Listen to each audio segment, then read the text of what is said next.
Here.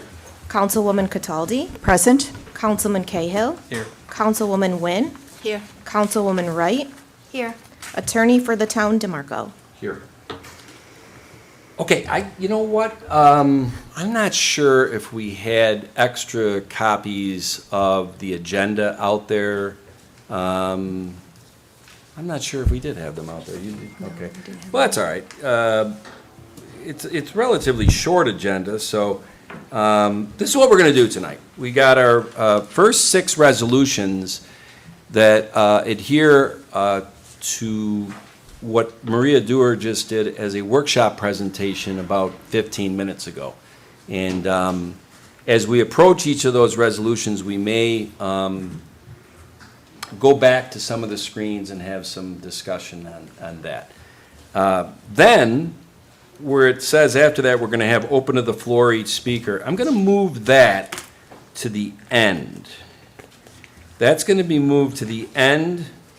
And right after the open to the floor, 5 minutes to the speaker, will be the last resolution will be what is number 10 right now, resolution for the proposed Creekside Trail Cell Tower. So we're, yes, There's a ma'am? couple resolutions on the back That page is as well. correct. Okay. So resolutions 11 and 12, we'll get through all of that stuff because it's a lot of housekeeping, relatively easy. And from reading the tea leaves and going around the room before, I think I have an idea what everybody is here to take the podium for. We might as well flow from the 5 minutes open to the public right to the resolution options that are available, Councilor DeMarco, on the cell tower. Makes sense. All right. So, without further ado, the first resolution up tonight, I'm going to be very honest with everybody. Strategically, this was going to be our only grant application in the CFA portal for 2025. I don't want to repeat what Maria just said in her presentation, and people can look at the presentation. It's 22 slides. It's on the website, all that. And you did a wonderful job on it, Maria. Thank you. But strategically, we looked at what options and what availabilities we had as a town our size, a town of our affluence, and relatively to the 905, 910 towns, whether you like it or not, we're a more affluent town, and that grades against us when we apply for certain grants, for a lot of grants. There are a lot of them in the state are geared more toward, I don't want to say impoverished areas, but lower annual average incomes than the town of Webster. But we looked at that Sandbar Park grant, and with our counsel of Gene O'Connell Associates, the firm that we had engaged back in October of 2023, to coach us through the strategy of applying for grants, because it's not just, you can't just throw everything up against the wall and hope that that's gonna work. Actually, that hurts your chances because you're competing against yourself. And the state is grading you, and they might look and say, well, they're applying for 72 grants here, and they're not going to get any. There is, I'll call it the 800-pound gorilla in the room. I got good news and bad news. In April of 2024, Governor Kathy Hochul came to the Fairlife ribbon cutting here, Coke Fairlife. I'm sure everybody is aware there's a large production facility being built here in Webster, and announced that the town got a $20 million grant to help with our wastewater sanitary sewer plant. When the state gave us that grant, as we do debriefings with the Department of State on certain grants that we didn't get qualified for, they somewhat off the record say, hey, look, the state just gave you $20 million. Unprecedented number. I think the largest grant we ever got prior to that was slightly under $3 million for phase 1 of the sewer plant. So I can't stress how large of a grant that $20 million was. And so that's on our record with the state of New York, and that is going to affect how we strategize and which grants we apply for in the year 2, 3, 4 after we got awarded that. The reason why our strategy initially was we're only going to go for Phase 2 and Phase 3 engineering and design of Sandbar Park is because the state of New York, in their debriefing of why we got turned down last December for this, said, look, we love this project. We love coming up to Webster to the ribbon cuttings. It's a unique park, and it's got the potential to be beyond unique once we get Phase 2, which is the education center, and Phase 3, the walking trail, done. So he said, we're going to tell you, what we suggest you do is apply in June of 2025 for the engineering and design of Phase 2 and 3, and then we feel like, we can award you that, and then you can start putting the construction of it together in 2026 and apply at that time for the construction end of it. That made sense to us. And so we said, look, you know what? We don't want to convolute this. We're going to go for that grant. And at that point, we said that's all we're going to go for. Over a period of months, we had different departments with different needs, and to be very honest with you, the different pressures that came that is very that a government gets that a private industry doesn't. The salt barn, for instance, we were putting together something for a salt barn washing station, and social media said, why aren't they applying for the $600,000 grant with WQIP? Other towns got it, like Orchard Park and this and that. They did. So now we got to look at that. But as we look at that, all of a sudden we got a pump station in the sewer plant that needs money because we just got turned down on a federal earmark grant that we went for. So let's go to New York State and ask for it. And Shipbuilders Creek, we got turned down for it. Those 3 grants are all out of one pool of money. So I want to make sure everybody understands that if we apply for all 3 of them, we are competing against ourselves on those 3.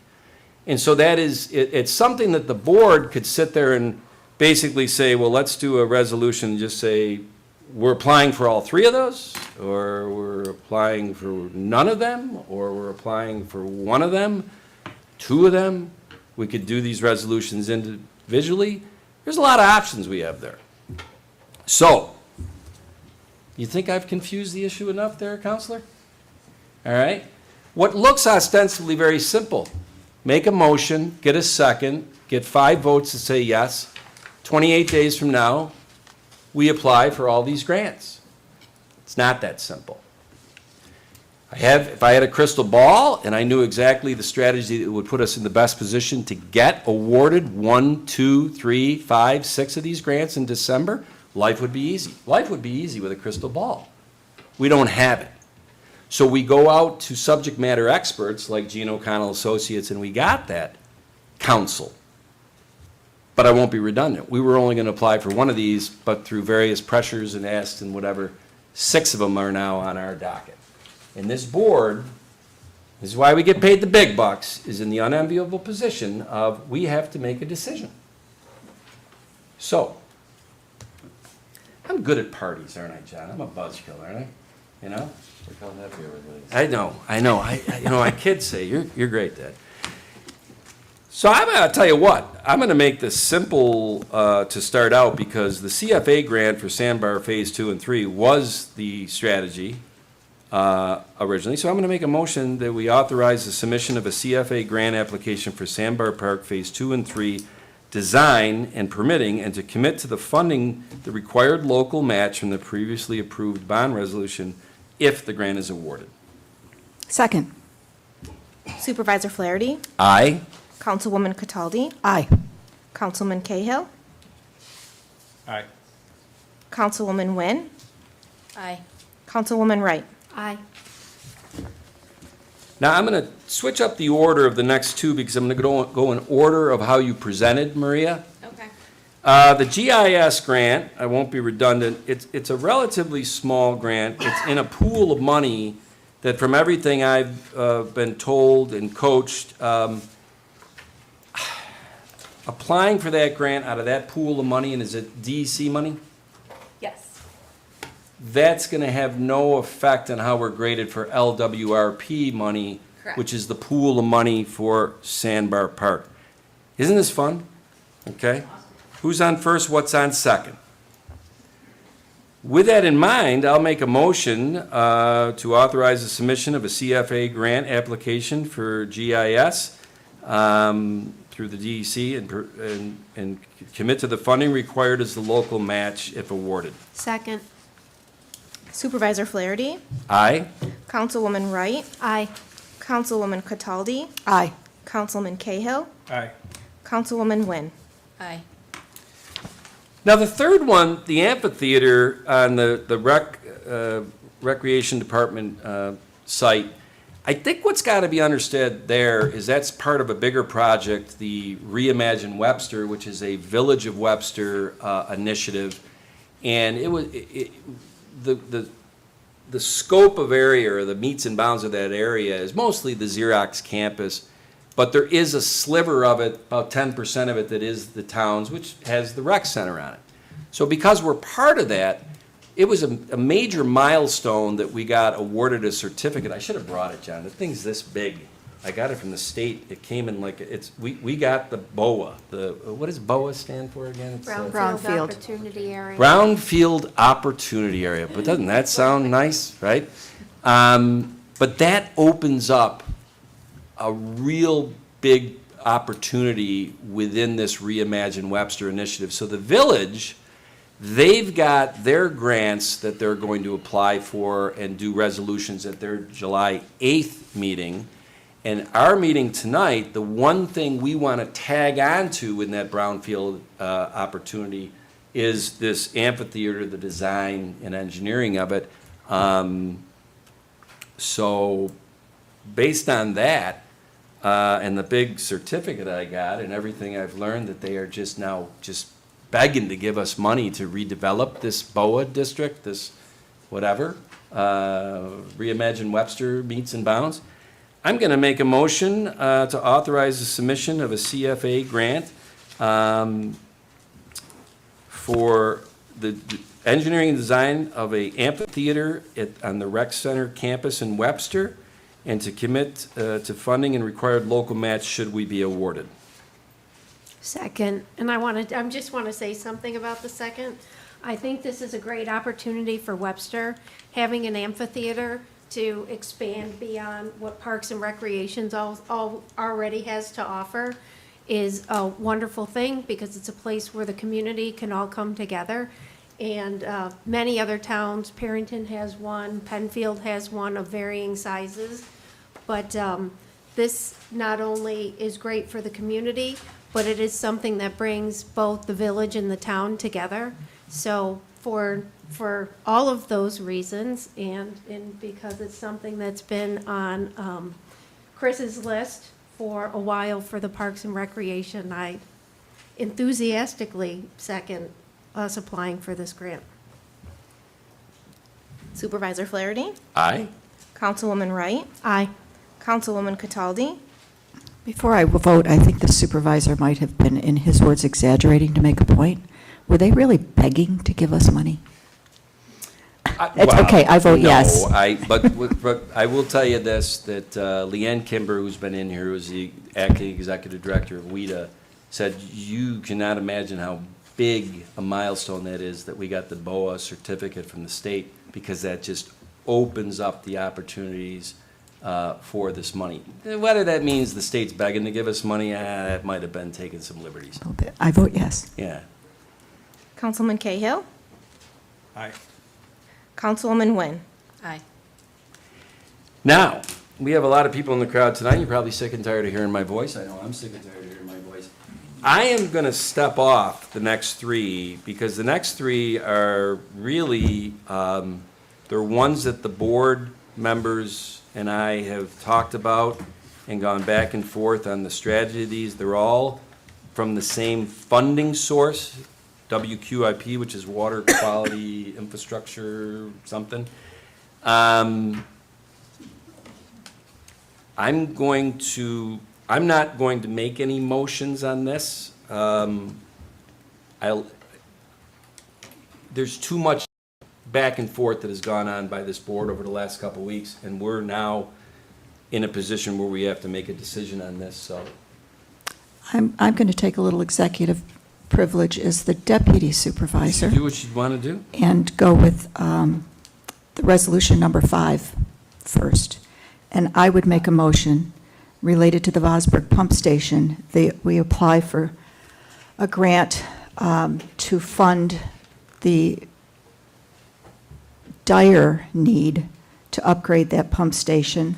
The town is asking $2,671,875 of I believe it's a $600 or $700 million or $6 or $7 million project. The maximum award being $15 million. I make the motion that we apply for that grant. Second. Councilwoman Cataldi, Aye. Councilman Cahill, Aye. Supervisor Flaherty, Nay. Councilwoman Nguyen, Aye. Councilwoman Wright. Aye. Okay. And you know what? I did this to a board member one time. I said, do you mind explaining why you said nay? So I'm going to ask myself that. I think I just said that we got turned down for federal earmark funding that we applied for through Senator Schumer and Senator Gillibrand's office in March. So God bless the sewer leadership. They're like, come on, we gotta go through this grant, June 28th. And whatever. And then today, we just found out that the WIA grant just opened up and that its deadline is the 12th of September. I've already gotten kind of pitched by the sewer plant that we should apply for it through that. And I said, look, if we apply through WQIP on July 31st, we are not going to have parallel grants going at the state with WIA. So, Can I did not get that pitch from the sewer department. I did get that there were an open portal for September with QIP. I did send out an email asking that what for projects. WQIP, WQIP, I'm sorry. Water infrastructure, Yes, whatever. we are. Yep. I did not see that communication to take that into consideration for I might have that. taken some liberties on that. I know, Maria, you're asking the sewer leadership, like, what do you want to do with WIA? Yeah. I might have, I think I know what, I just went through this, Patty, I hate to say it, with the federal earmark and Oh, I- WQIP and overlapping, whatever, so, I'm usually one of those people that past performance usually dictates what the future's Okay, I'm going gonna to stand be. by my resolution. So, okay.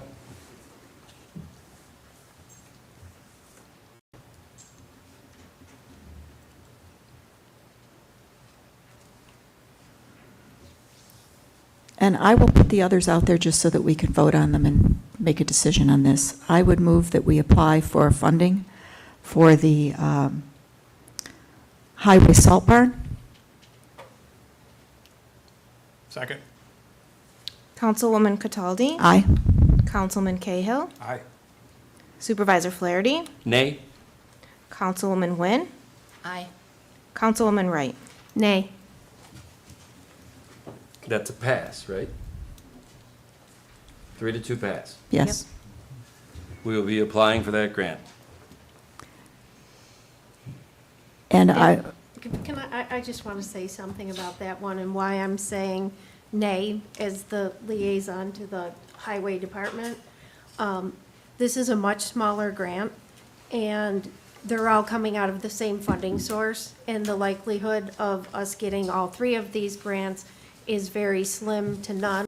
So if we are going to go after one of them, I would like to go for the larger one, which is Vosburg. As far as the federal grant, and maybe I missed this, and I'm sure I did, I thought they never opened the portal, or that the funding source was completely taken away, as opposed to we weren't awarded that as a grant. So, Yeah, once again, it's kind of semantics. There was, let's say, 100 applications through Schumer and Gillibrand's office. 50 of them got to the second stage. We weren't one of those 50. To me, that's tantamount, we got turned down for that grant.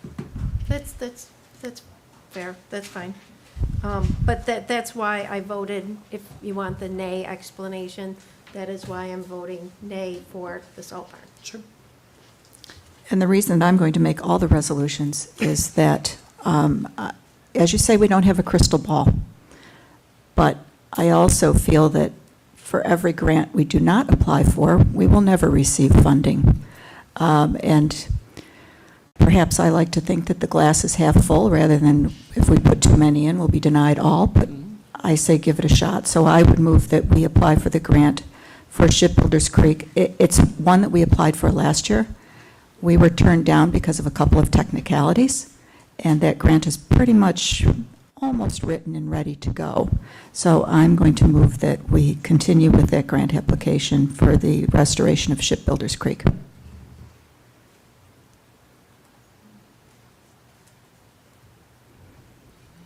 Second. Also, I would like to say something. The RDC round 15, the Regional Economic Development Council, at 2025 consolidating funding applications for CFA is now open through Thursday, July 31st at 4 p.m., which you have been said, Maria. And they will continue to accept application ongoing basis until the funds are exhausted. Since 2011, the IEDC have been cornerstone of the bottom-up approach of economic development that allow the state 10 regional council to support projects that advance strategy, regional and statewide priorities. And also 2025, the governor, she granted $150 million advancing collaboration for high impact initiative to economic visions, expansion, competitive achievement aim to empower the REDs to advance catalytic economic development project back to enhance, implement funding, and jumpstart regional growth. So I think that we should apply for the grants that, and continue to apply for the grants that we may get turned down, but again, they may open up the portal and we may receive it. Like Patty have said, if we do not apply, we don't know what we're missing out. So therefore, we continue to pursue. Grant writing is also is very complicated, and it takes a lot of sophisticate, like Maria said, or some believe in luck, but I believe in the ability and the capabilities of the grant writers to get us the grants that we apply for.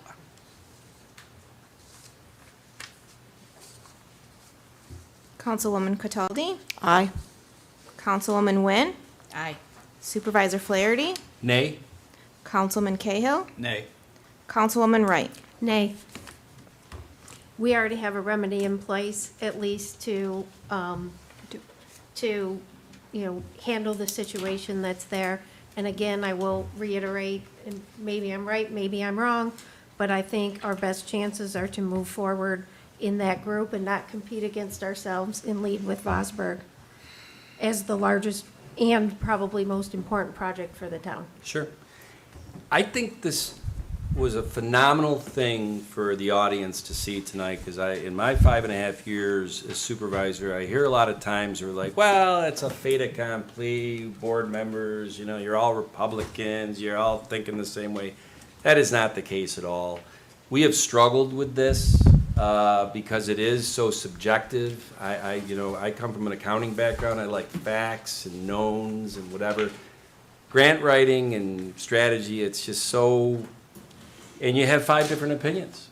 And the 5 voted, and that's the way the government works in Webster, and we're going to apply for 5 out of these 6 grants that were presented tonight. And the 2 WQIP grants we're applying for are the Salt Barn and Vosburgh, and Shipbuilders Creek we will not be. And Paul and I, our finance director, talked about that. It's a small enough project, small, $1 million. Man, have we gotten desensitized to money. We've looked at the sewer reserve, the capital reserve. We have we have a $100,000 fix going on down there. It's not the permanent fix, but it will make me be able to sleep at night as it's executed, that we won't have a problem.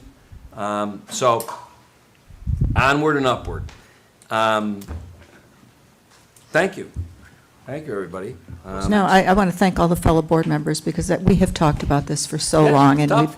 we've agreed and we've disagreed, and we've gone back and forth, and I just feel it was important that we put all those out there for a vote and put it to rest. Sure. So, thank you all. So next up, we had 2 weeks ago, actually, it was a Wednesday night, because June 18th, we did not have a workshop that meeting. We had one regular board meeting. Deneen, thank you for getting us the minutes. I've reviewed them. I make a motion that we approve the minutes from June 18th's board meeting. Second. Supervisor Flaherty, Aye? Councilman Cahill, Aye. Councilwoman Cataldi, Aye. Councilwoman Nguyen, Aye. Councilwoman Wright. Aye. And next, Ginny did the bills. Yep, I did. I looked over the bills with the finance director, and it appeared to be in order. Would like to make a motion to pay the bills, please. Second. Councilwoman Nguyen, Aye. Councilman Cahill, Aye. Supervisor Flaherty, Aye? Councilwoman Cataldi, Aye. Councilwoman Wright. Aye. And then I reviewed the prepaid warrants as submitted by Paul Adam, Director of Finance. Make a motion that we approve those. Second. Supervisor Flaherty, Aye? Councilwoman Nguyen, Aye. Councilwoman Cataldi, Aye. Councilman Cahill, Aye. Councilwoman Wright. Aye. And I reviewed the purchase orders as submitted by Paul Adams, the Director of Finance, and make a motion we approve those. Second. Supervisor Flaherty, Aye? Councilwoman Wright, Aye. Councilwoman Cataldi, Aye. Councilman Cahill, Aye. Councilwoman Nguyen. Aye. Now, we're gonna, like I said earlier, we'll skip over the number 10 resolution, which is really a series of options related to the Creekside Trail proposed cell tower. We'll go to the last two resolutions tonight. One is somewhat, I think this is kind of a housekeeping one, Paul, that we do every year. Which one? The intermunicipal agreement with Monroe County that states the county will operate and maintain Yeah. traffic signal device. I'm asking you, that's funny, you're the finance director. Maybe I should ask Keith. But Keith, you might not have been around long enough to see this come up every single year. I have been, and it is Okay. housekeeping, yes, I would agree. Does any of the board members have any questions on this? No. No. Okay. I make a motion to renew the Town of Webster's intermunicipal agreement with Monroe County that states the county will operate and maintain the traffic signal device located at the intersection of Hard Road and Publishers Parkway. You know what, I do have a question. Why is this one, why does this require a specific resolution? Is this the only one that in Webster that the county maintains on our behalf? Was Hard Road at one time a county road? I and don't then know, but I became know that it's a road? town road now. Yeah. And this is a new, I think this was a new light that went in when the development went in on It the is. east When- side yeah. Yeah. of Hard. So, So it could be that it's the town road, but the county's maintaining the light. Okay, thank you. okay. Well, that was my motion. Second. Supervisor Flaherty, Aye? Councilman Cahill, Aye. Councilwoman Cataldi, Aye. Councilwoman Nguyen, Aye. Councilwoman Wright. Aye. You know, if we didn't have all this other excitement tonight, this number 12 is a major, major accomplishment, and it'll kind of now just get pushed to the back burner because we'll have probably 45 minutes after this of people taking the podium and discussion. But, John, you've been the liaison, town board liaison to EMS since I've been on the board. Well, I would ask that, because I know of no one that has the recall from a historical perspective than you. And it has been a pleasure to serve as liaison along with you with the negotiations with Penfield for the past over a year. Yeah. So I would ask if you could keep your comments, summary comments, to maybe 5 minutes on this? I don't even want to do 5 because I appreciate all these people here tonight. We've started this meeting at 7:30, it's now 8 o'clock, so it's like going to a movie and seeing 23 minutes of the previews, but we'll get to the main show that you're here for. The history, I don't know if I could do it in 5 minutes, but I what do. I'm No, excited you for and I've written articles about it, is that John and I, And when Russ. this passes, then Penfield Volunteer Ambulances Board actually has their meeting, I think, on the 14th. We thought it was the 7th, but it's the Right. 14th. When they pass it, that opens the doors to John and myself, and we've already talked to Jeff Leanhouse, the Penfield Town Supervisor, and Bob Ockenden, the town board member who's the liaison to ambulance in Penfield. And we said, look, it's in both towns' best interest for the citizens of Penfield and the citizens of Webster, for the two town governments to get together and discuss a consistent metric that both towns use when we go to do our budget process every year of how much money, if any, we are going to subsidize Penfield Volunteer Ambulance, which is a 501c3 agency. 501c3 agency. And they're very open to doing that, and we've been very clear with Penfield Volunteer Ambulance's leadership. This year, the town of Webster had $100,000 out of our general fund budget go to Penfield Volunteer Ambulance. The town of Penfield, from their tax district, had $200,000 go to Penfield Volunteer Ambulance.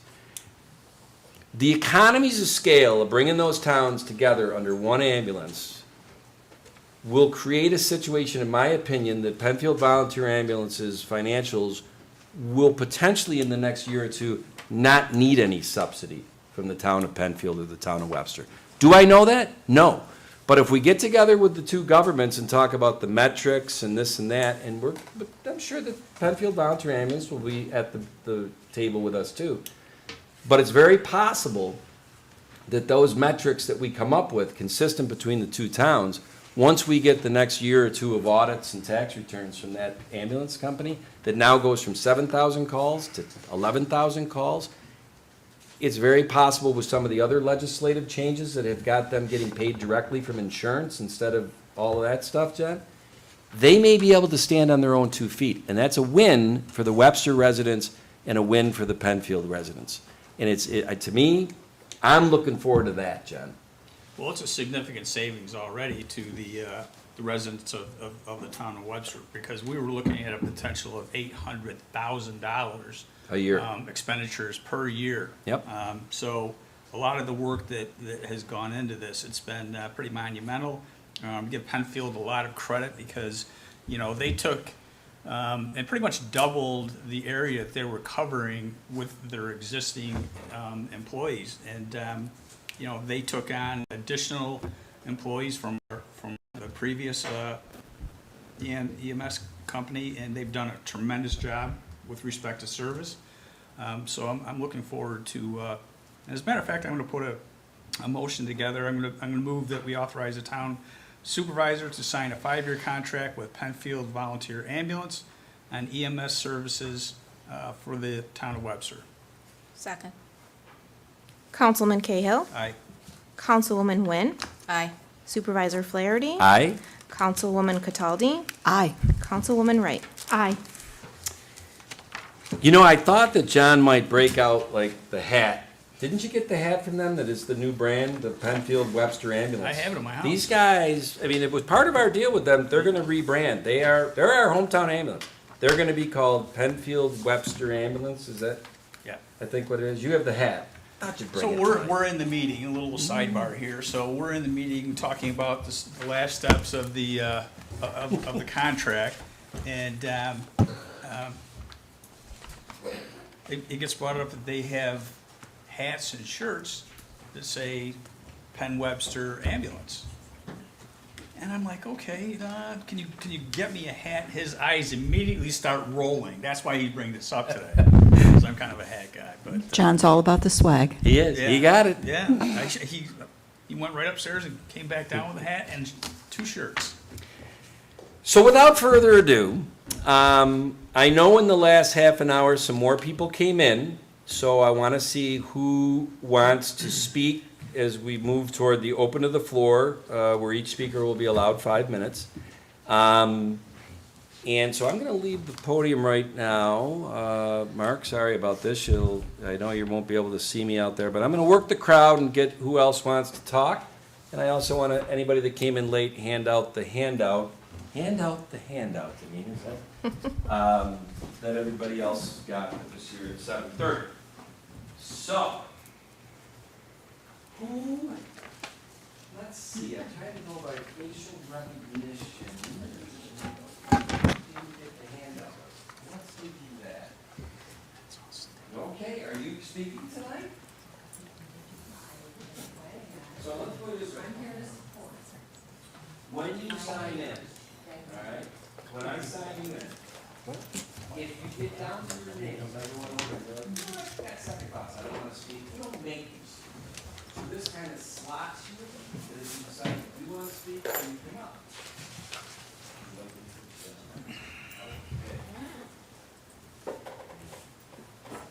Oh, and by the way, so this flows better? Kevin, do you want to speak tonight?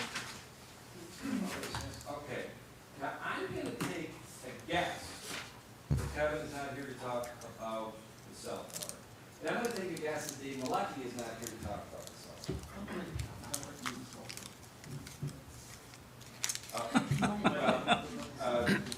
You're gonna go first. I can inform you. It's okay.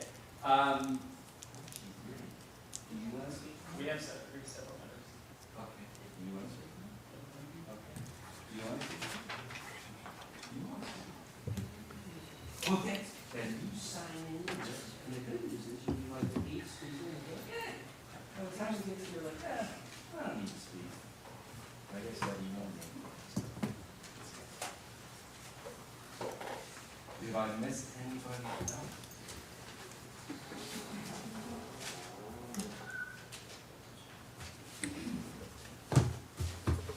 And I really gotta say, you got a good show. Right? You got to see how the sausage is made.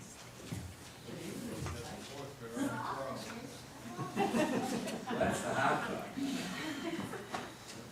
Joey Chestnut, competing tomorrow? You know when the name is? You see people that I'm watching?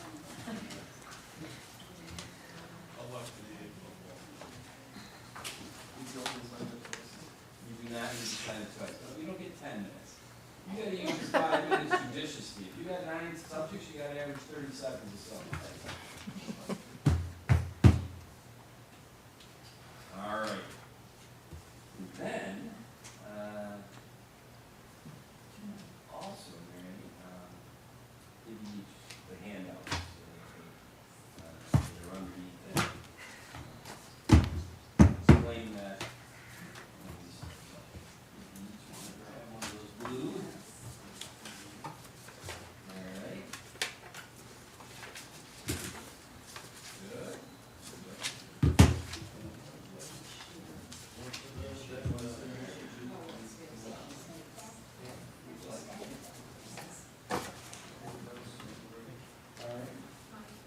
Okay, I think we're ready for prime time.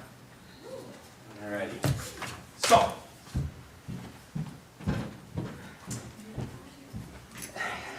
Deneen, I'm doing my best. I know this is good for your minutes. Thank So you. we are starting the open to the public at 8:09, and the first speaker up, well, let me be, I just want to give some rules of how this works. God, it sounds terrible, rules, but you have up to 5 minutes. Please don't put me in the position where I have to say you're at 4:45, 4:50, because there's no nice way for me to say that. I always come off as a jerk. We've tried so many different ways to monitor that it doesn't come off that way, but it's just a tough position. And hey, I got some executive privilege running the board meeting. I also have that, I have to oversee that, and it's not fun. When we were here on June 5th, I said to the Rivingtons, I said to Teresa, I can't believe how in sync they are. Each of them spoke for 3 minutes and 10 seconds. I applauded them that they were so far under the 5 minutes and never putting us in that risk that I had to shut them down. So I hope if you have written statements and you've timed it, but please be cognizant of that 5 minutes. With that being said, our first speaker is Kevin Lockhart.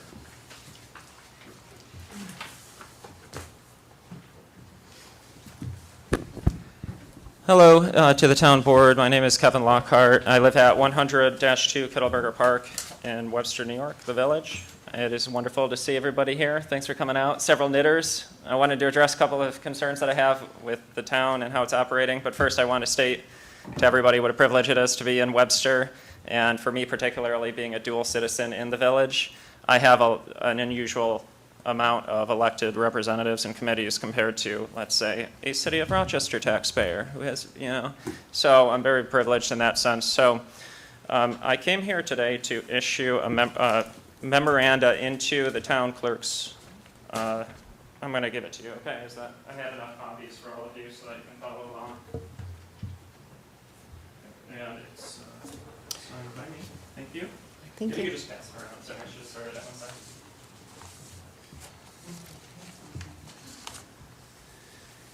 In today's Webster Herald, which you can subscribe to, that's how I keep track of a lot of what is going on in Webster, there was a letter to the editor that is relevant to this meeting. To the editor, I'm just going to read it, it's short. As a village taxpayer, I am beguiled that the town of Webster continues to reference a comprehensive plan steering committee intended to steer the development of a new town comprehensive plan that aligns with New York State smart growth standards. There is, as of July 1st, no town-approved resolution indicating that such committee has been ratified. According to New York State Town Law 272A, a town can only create a special planning committee like this if the town board passes a formal resolution in a public meeting. The town of Webster does not recognize the Comprehensive Plan Committee's steering committee as being lawfully formed because the town board has not yet passed a resolution forming it. To be clear, the town is not required to appoint a steering committee, but by choosing to do so, they must follow the proper procedures in creating it. Therefore, the town must, 1, formally approve the committee by resolution, 2, specify the scope, powers, and membership of the committee in that resolution. In conclusion, I call upon the town of Webster to open the application process to all and formalize the meeting through proper legal procedure. This is a very important task that should be exercised with care. Going into the timeline and my findings, just a little bit of background. In November 24, and please stop me if there's any errors that I'm not aware of, because this is not comprehensive, but it's pretty in-depth. In November 24, the town of Webster issued a request for proposals, or an RFP, soliciting consultant services for updating its comprehensive plan with project kickoff in January 2025. The contract award went to Colliers Engineering and Design. The town board reviewed proposals and passed a resolution to authorize Colliers Engineering and Design as the selected consultant. The RFP process and contract award were formally recorded, with the contract expected to commence in January 2025.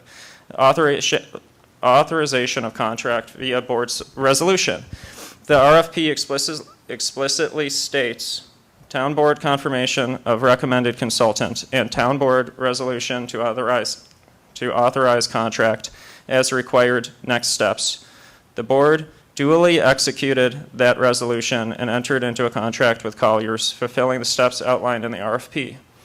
The RFP requirements for the steering committee require that the RFP and contract terms clearly stipulate that Colliers is to work with a comprehensive plan steering committee, a body the town must create via formal town board resolution. According to the town supervisor's communications, a steering committee has been holding meetings since at least June 12, 2025, with Colliers presenting to the group. Colliers has been actively facilitating meetings with this committee, such as a June 7th informational session at the rec center.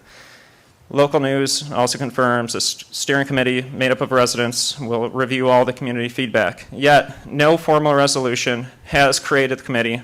Despite the committee's operations and meeting, there is no town board resolution according to the RFP, the contract that was signed and authorized, or Town Law 63-2A. I've been contacting the town about this because the reason, sorry, I missed a portion. So what I need you all to do formally is create and appoint the Comprehensive Plan Steering Committee, name its members and define its scope, duties, and duration, and ensure the committee's formation retroactively legitimizes Collier's ongoing work under the RFP and the contract. This isn't a voluntary step. This is a required step that was required to have been taken months ago. And I don't understand. So we're at 4:45. How'd my tone of voice sound on that? The reason I came here today is because I was specifically named by the town in a town email excluding me from this process. And that's what brought me here today, because I was miffed about that. So I am going to follow up. If the town is not compliant on this issue and align themselves with the law, I'm going to I'm at have- 5:15 now, Kevin. I'm I'm going trying to be have patient, but you're at 5:15 now. I'm going to have to escalate to have a judicial review. And Okay. sorry, the way that you're looking at me is making me feel funny. Let me just, hold on a second. Let me just wrap this up because I got thrown off. Okay. This is important. If the town doesn't align themselves with the law, I'm going to go to the county Hall of Justice. I'm going to file an Article 78 proceeding, and I'm going to bring the town attorney before judicial review. So, but I expect that I won't need to do that because the town's going to do this. I don't know what that means for all of you. Okay, and we're at the 6 minutes comprehensive now. plan. We're at 6 minutes now. Kevin? You're not responding to what I'm saying. Kevin? You're just talking at me. Kevin? You have already let us know, and the town attorney is aware that you have put us on notice that you might bring an Article 78 against us. We're aware. We are aware. And now everybody here is aware, and it's on tape, and you're in the record. And I applaud you. Thank you. Thank you. Okay, next up is Dave Malecki.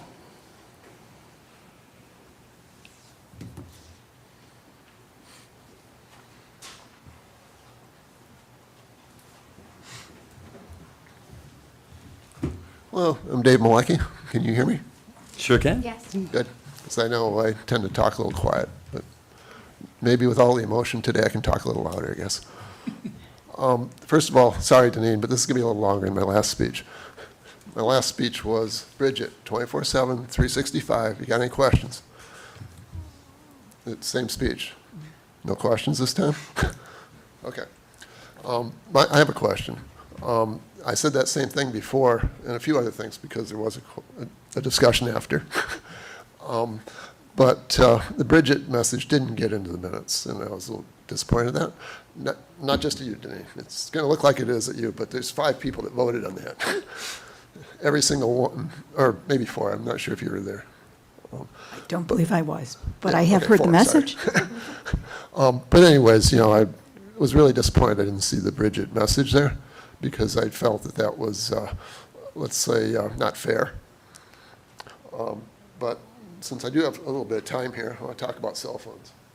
I was going to start the timer here on the cell phone, because carrying a cell phone is really a very dependent thing in our society. In fact, it's even more dependent than being able to drive somewhere. The reason I come here is to bridge across the Irondequoit Bay Outlet. It's really difficult to get from West Webster over to Irondequoit unless you have a car. And I have a car. I've got several cars. I just choose not to use them for the most part. I'd rather walk someplace. I'd rather bike someplace when that's more appropriate. So that's why I get so passionate about being able to go across the Irondequoit Bay Outlet. I want to see some money set aside for active transportation in the budget next year when we do that. And believe me, I'll be at the meetings. Thank you. Thanks, Dave. Okay, now, we have 7 more speakers signed up. But like I had said, as we go in order of them signing up, if they decide that they don't want to speak, we don't make them. But let's, for the time being, assume that all 7 do speak. Before I bring up the first one, I want to just give a little history. Yeah, Laura, you are going to be the first one, but give me 2 seconds here, because I think it's important. One, we had 4 weeks ago, there was a public hearing in this boardroom at 7:30 p.m., and it was properly advertised in the paper, on our social media sites, on the website.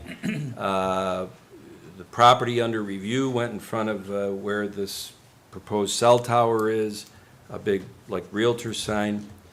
And 3 people spoke that night at the public hearing. Actually, 2.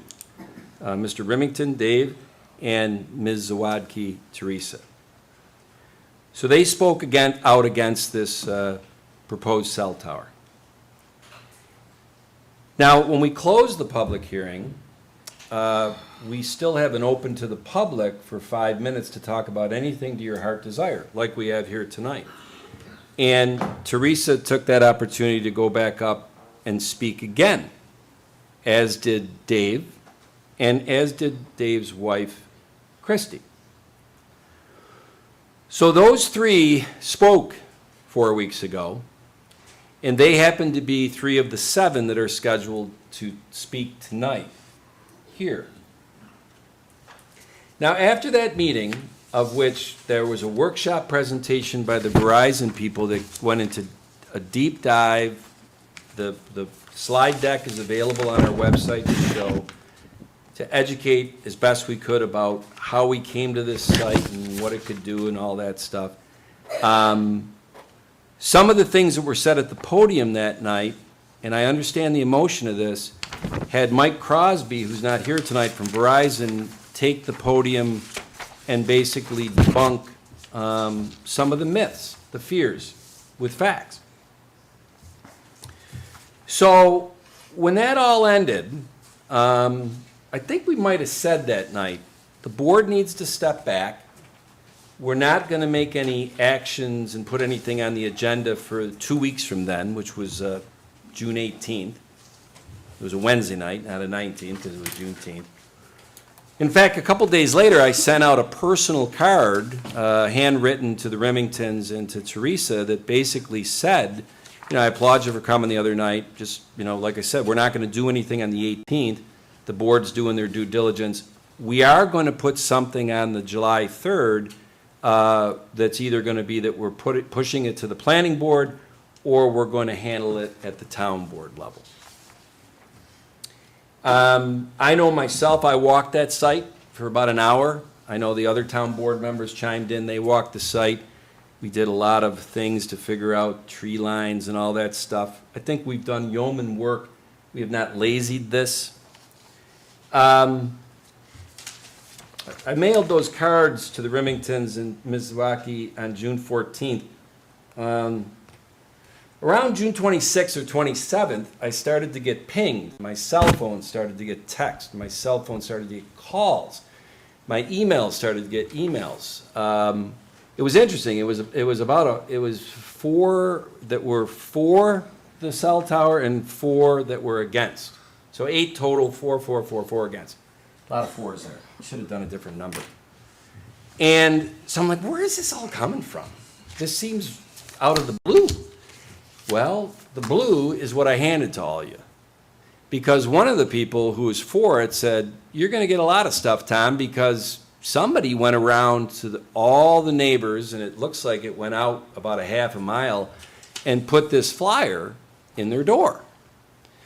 Now, the unfortunate thing is that several of the bullet points in that flyer are in the meeting minutes and on the tape, audio and visual, that was discussed here 4 weeks ago, that Mr. Crosby from Verizon debunked those myths. But I understand that if I wasn't at that meeting and I didn't see that video and audio, and somebody put this on my door, that you would have a visceral reaction and call the supervisor and do all that stuff. So the 4 people that were against it, I sent back to them, with the help of Deneen, here is a link to the workshop presentation by them, and here's the minute in the video that it starts, and here's a link to the town board meeting that had the public hearing and the section that was talked about. So that those people, if they're rational, which I'm sure they are, would take that and then say, okay, well, let me, because I told them, a lot of this has been already told at the public hearing as not being accurate. So that leads us up to tonight. And whether that changes anybody's minds about whether they want to take the podium and what they were originally going to say, especially if it was based on this, I don't know. I don't know if it's premature before you take the podium to look over at our town attorney and say that, and I think it was put on the website, there was a nice briefing done by Kyle Taylor, John's partner, that essentially gave the board and the community, because I think it was posted on the website, that here is the position that the town board is in tonight. Because the site is owned by the town, it's where we have one of our sewer pump stations. Correct me if I'm wrong, different from 3 years ago when we were doing a cell tower down on the corner of Pellet and Lake. If you ever driven down Lake and you go by Pellet, you see that cell tower now. That was a private owner that was leasing to Verizon or one of your resellers, whatever. And so because of the fact pattern of that, I think, Counselor, that had to go through this process that was planning board. And then if the tower was taller than the zoning, it had to go to the zoning board for a variance. And then it came back to the town board for whatever the heck we do on that. So it bounced around from board to board, and the people that were against it spent 3 or 4 months following around public hearings and speaking on the podium. We found out on this one that there is something called Monroe Doctrine or Monroe, something like that. The Monroe Doctrine was isolationist in 1800, but whatever. The Monroe Balancing Test. The Monroe Balancing Test, and I'm paraphrasing because I'm not an attorney, John tells me I don't have the vocabulary to be one, it does give the ability for the town board to truncate that process and just take care of it all at the town board level. And like I said, it's because it's our land, it's municipal land, and there's a couple of other, what do I want to say, there's a couple other criteria. That's more than a couple, that this fits. And I'm going to stop there because I think some of the other things that tie into the process of a cell tower approval at the town level and the number of days that it has to be, the answer has to be done by a certain amount of days from the formal application. And if the town is like kicking the can down the road and bouncing it from board to board, then the FCC gets involved, and then there's a component of the federal government trumping all this. Telecommunications Act. The Telecommunications Act. Now, I tell you all this because some of the people down on Lake and Pellet, friends of mine, said to me after that thing, why didn't you just tell me, Tom, 4 months earlier that this is kind of we'll go through the town process and all that stuff, but even if you guys turn it down, they'll appeal to the FCC, and the FCC will look at these different criteria, and because of, the cell tower and whatever rules today, they most likely will win on the appeal, and the tower is going to go in. And I said to my friends that lived down there, because I didn't know that. And as I was learning as we went along, by the time it came back to the town board, that's when it came up. And I remember Barry Dean was in his last 3 months as a town board member, and he sent me an email, and you know how much I'm fond of Barry, because Barry doesn't mix any words. He goes, I would have liked to have known, prior to going into this freaking song and dance, that at the end of the day, it's a rigged game. And I said, Barry, I completely agree with you on that. Anyway, with that being said, the town tonight, when we're all done, is going to either take care of it under the Monroe test, and it'll be done tonight, because there's 3 resolutions that basically wrap it all up, I think, John. The town can reject the tower. Well, that's In the total. third option. Can follow the town law and go through the 3 boards, or at least 2 boards, if necessary, or apply this balancing test. Well, then I don't want to jump to the punchline on this, but John, we can say, we don't want to do anything tonight. We got to really think about this, right? So we can kick it to the 17th to do anything. That's one option. The other option is do the 3 resolutions under the Monroe tonight and be done with this, all right?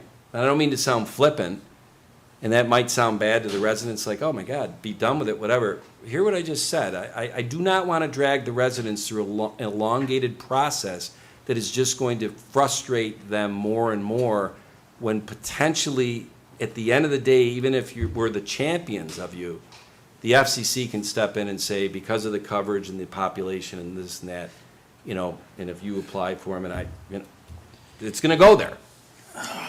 Or we can kick it to the planning board and say, you guys go to the planning board's public hearing and tell them what you think. And then they got to kick it to the zoning board because of the height, and then you can go to that public hearing. So that's our options. But planning board, zoning board, it ends up back here. So you'd all see us again in 3 or 4 months.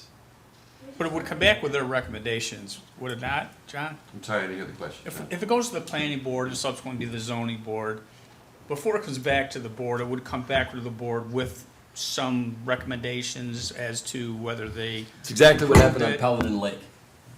Is that correct, John? Well, again, if you choose the balancing test, you get to immunize yourself from the other boards in the zoning I understand that. process, right? I totally get that. Okay. I'm just saying, if we do send it to the planning board, subsequently the zoning board, then it comes back to this board, correct? Yes.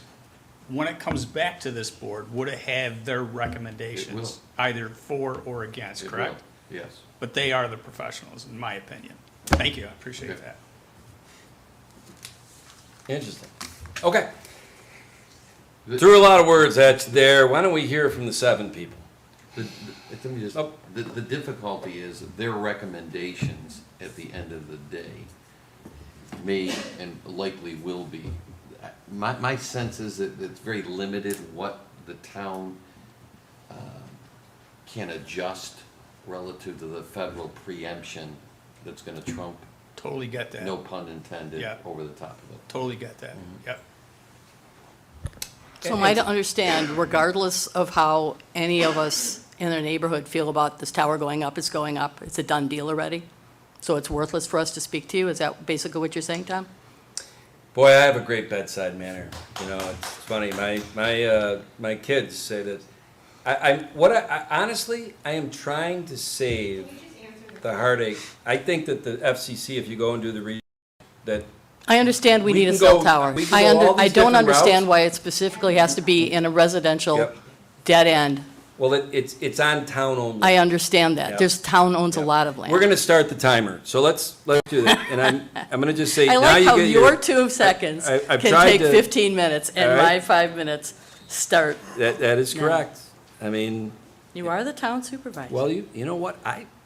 You would be a great town board member, and then you get more than 5 I am minutes writing to talk. to All it. right, let's I start. am saying, I Let's am start. profoundly concerned about where you're putting this.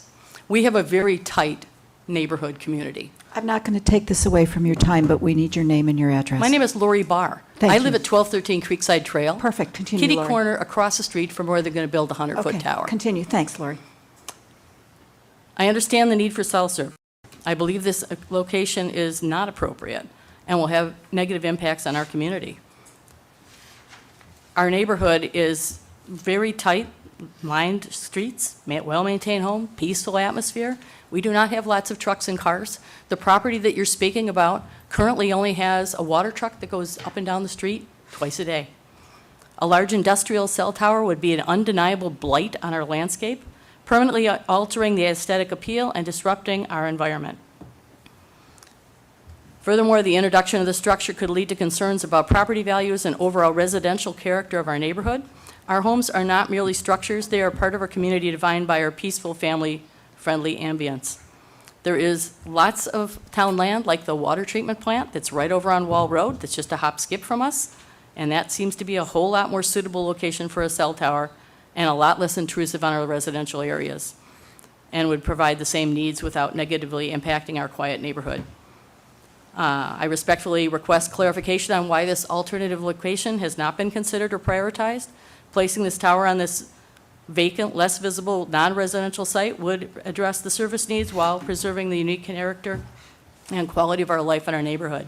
I urge you, the board, to reconsider this proposal. Our Mill Creek community has over 50 kids that gather every Halloween. We get together, we do food drives, we do all kinds of stuff together.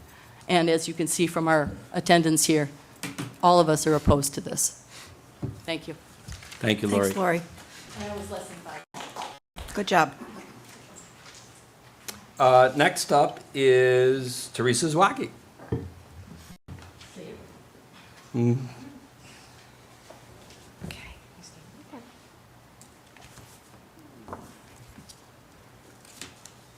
right. Good evening, and thank you for your time. At our last meeting, I stood here, I'm sorry, I'm Teresa Zawacki Chapman, and my son Nathaniel, residents of Scenic Circle, 1219.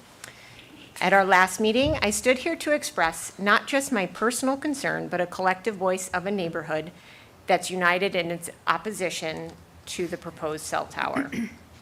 Tonight, I come with greater urgency and more voices behind me. Mr. Flaherty, can I borrow that, buddy? Mr. Flaherty, I'd like to ask you the following, which of the following statements are false? Verizon is proposing a new telecommunications tower at the end of Scenic Circle near 4 Mile Creek as part of Webster North. Cell towers can reduce nearby home values up to 20%. Fact. There will be permanent visual disruption. There will be a tall monopole, fenced equipment pads, and underground utility lines. True or false? I think that's true. There are environmental safety concerns. Construction near 4 Mile Creek threatens wildlife and natural runoff patterns. There will also be ongoing maintenance. Lighting and noise will disrupt the long term. There are unknown long-term health risks. Scientific research is still ongoing about the exposure to this radiation emitted by cell towers. And a lot of us weren't informed of this proposal unless you read the Webster Herald or unless you sign up for or you were looking for it. Since our last discussion, more residents have come forward alarmed by what this tower would bring, not just in terms of physical presence, but its lasting impact and quality of life. What is especially troubling is the lack of communication and transparency around this project. Many of us, the people who live closest to the proposed site, were never directly informed. This is in my backyard. This is in their backyard. And this is in my neighbor Pat's backyard. Yeah, you put a sign up. But nobody came to my door. Nobody came to their door. It's in their backyard. Many of us found out also through neighbors or by chance. And that's how major decisions that affect families, schools, and neighborhoods should be handled.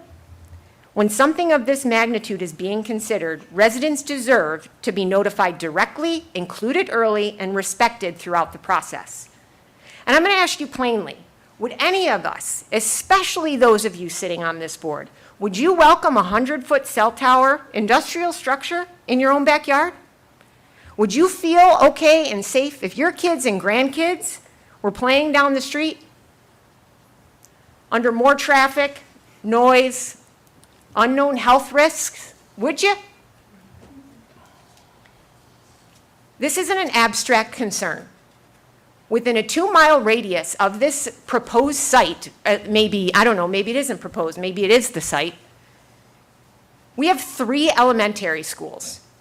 This means hundreds of children are playing outside, developing minds and bodies. And there is proof. There are studies out there. As a follow-up, I'm going to email each and every one of you these studies that have shown the developmental impact that this has on little kids like my son and like these children in here. Beyond long-term health risks, we must add the traffic and noise. Towers like this require regular maintenance. That means vehicles coming in and out at unpredictable hours, disrupting what is currently peaceful, family-centered area. We can't ignore the impact of our local wildlife. Nesting, migration, and habitat are real and documented side effects of these installations. This is not about one street or neighborhood. It's about the precedent it sets. Do we want to be a town where these kinds of structures are quietly approved without full transparency and full thorough review? Or do we want to lead with integrity, preparing our neighborhoods the same way, protecting our neighborhoods the same way we would protect our own families? It's to you. You know, all of us here are not saying no to better cell service. There is also a site. It states that you can call 911 at any time. You don't need a signal for that. So Verizon's comment in the last meeting that residents were saying they couldn't call 911, that is false. What we're saying yes to is safety, caution, and smart planning. As Lori mentioned, there are other locations that are less intrusive, less inhabited by neighbors and friends that could serve the same purpose without sacrificing our neighborhood's character. I'm asking you, please do not rush this. Review, pause, consider the people who live in the consequences every single day. Thank you for your service, and thank you for listening. Thanks, Teresa. And happy 4th of July. All right, you too.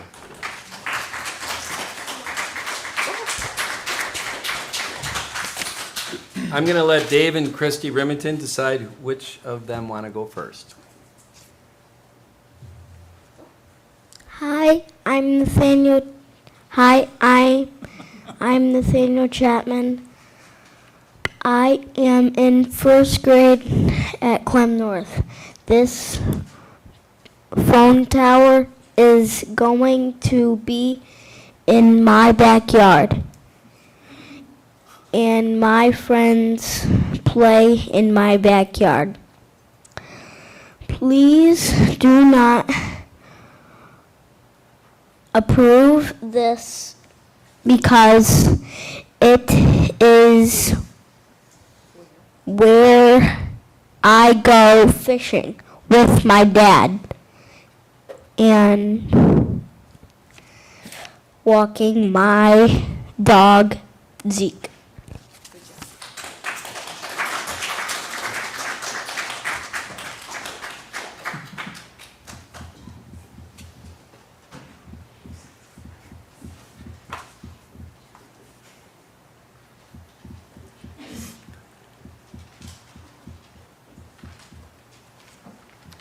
Hi, everyone.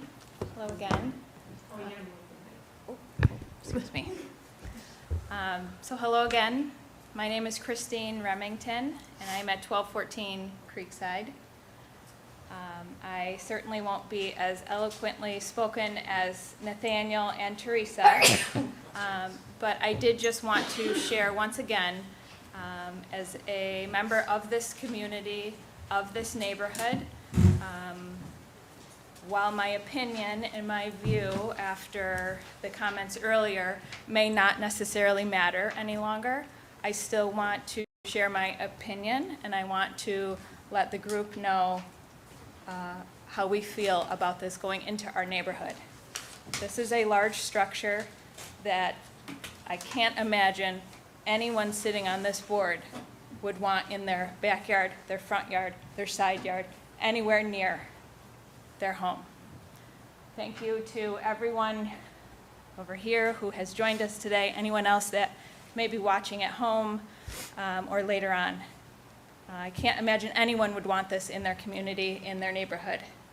At the couple weeks back when I was here, I asked, can any of the board members please just stop by? I think I said I implored you to stop by to check this site out, check this neighborhood out, look at the street. I know I saw at least one person there, and I thank you for checking it out. I thank you for looking at it. It is a beautiful neighborhood. It is a very wooded neighborhood, tall trees, beautiful neighborhood, incredible neighbors, that having a large structure that I suppose could be decorated in some way. It was a comment I heard about, you know, it doesn't have to look like a cell tower. I don't know how that could be, but potentially, maybe. But I still don't know that you would want that in your backyard. I don't know that you would want that in your neighborhood. The Verizon workshop that was held a couple weeks back, though there is this sign posted, though there is information about this proposal that is on the Webster website, if you know where to look, if you know what you're looking for, if you know that there is this proposal, you can dig and search and scroll to different sites, and then you can find meeting notes or an agenda. But you need to know to look there. And that is frustrating as someone within the community to know that this structure is happening and there's been little communication about it, unless you know where to look, unless you have connections. So there was a comment at the Verizon presentation about the income from the leased property would go to the town for town initiatives. I am curious, and I think about that, and what exactly does that mean? And so us as the homeowners, when our property value decreases, if and when we choose to sell, and our property values decrease because of this giant structure,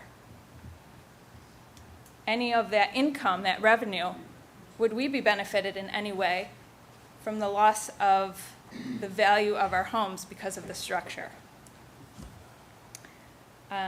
The RF engineer, I believe he may have been from Verizon. I apologize, I'm not exactly sure where he was from. He made a comment about the antennas and the height of where the antennas were, and that based on how the antennas were positioned, is how I can understand it, based on how the antennas were positioned, they would emit less than 1% of the allowable level of RF frequency to get to the ground level. There has been such that I cannot find enough data to support that less than 1% is a safe percentage for those in the community that are nearby, whose properties practically touch this tower.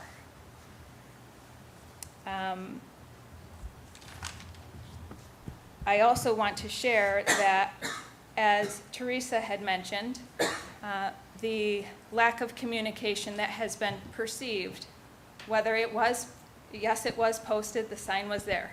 You had to live in the neighborhood in that surrounding area to see it.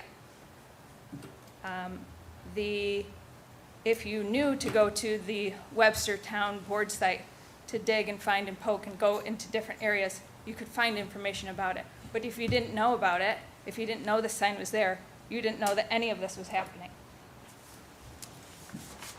So So Dave, you're going to get less time because your wife's at 5 minutes and 30 seconds now. Okay.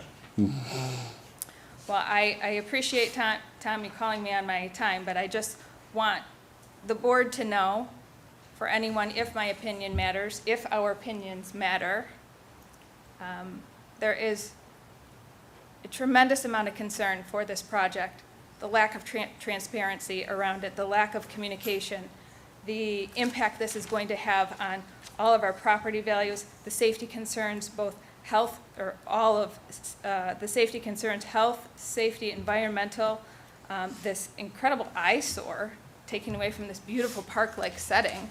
There is I don't know where we are, this cell tower out here in this parking lot. Do you want that in your front yard, your backyard? Do you want to look at that every day? No, no one would want that. So the detrimental visual impact as well to this beautiful neighborhood is also what I ask you to consider, again, if my opinion matters at all. So thank you for your time. Thank you.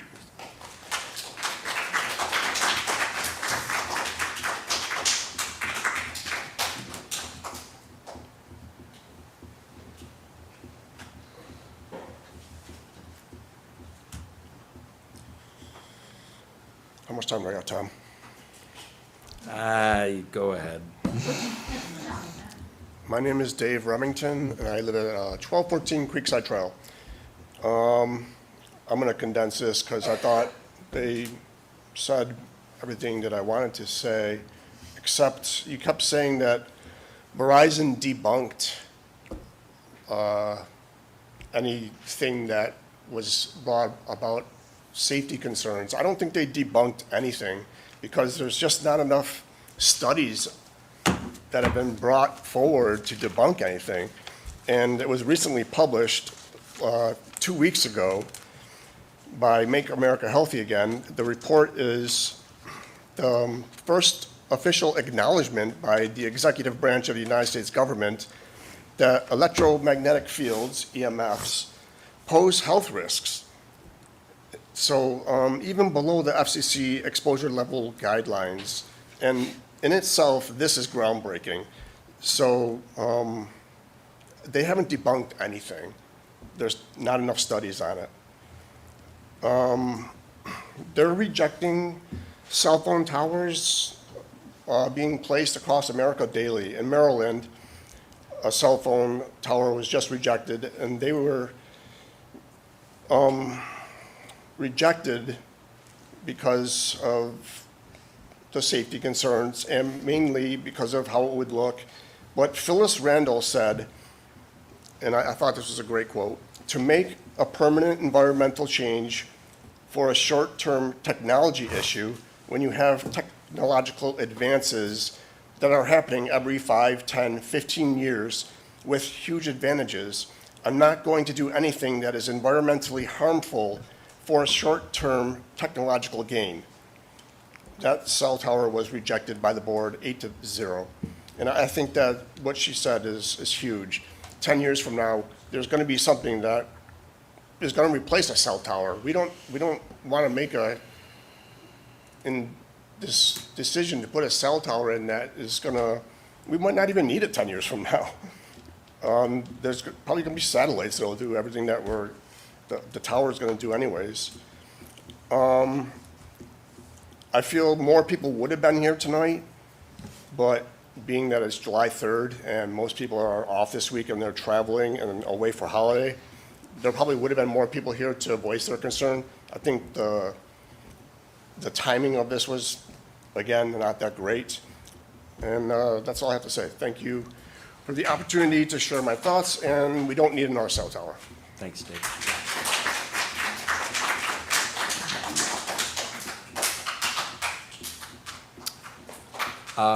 Christina McEwen.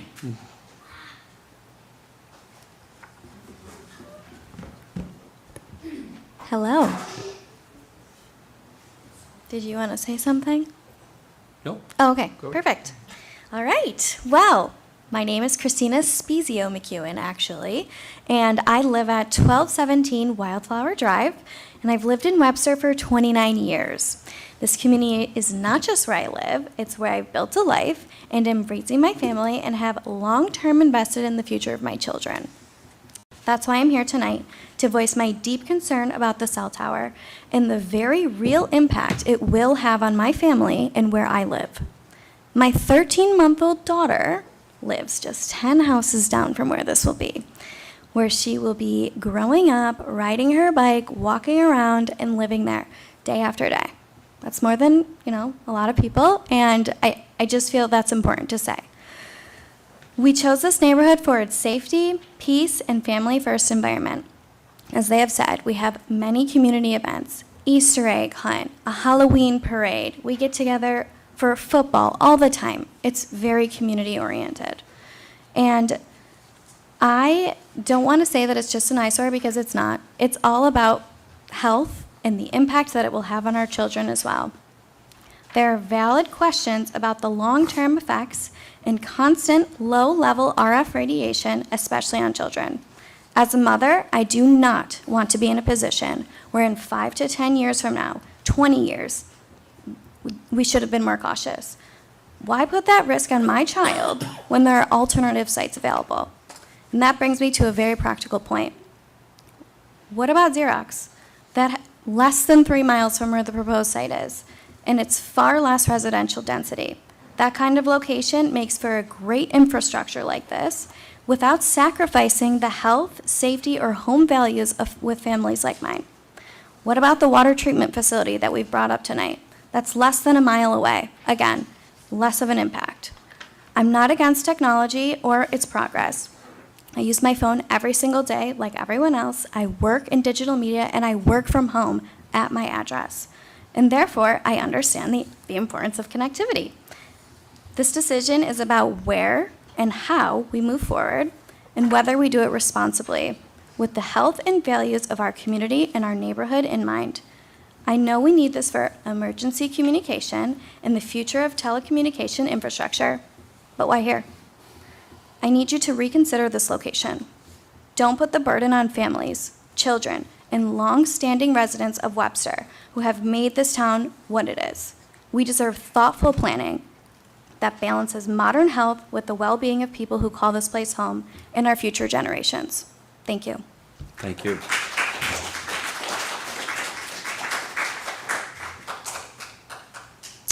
Mary Montefiore.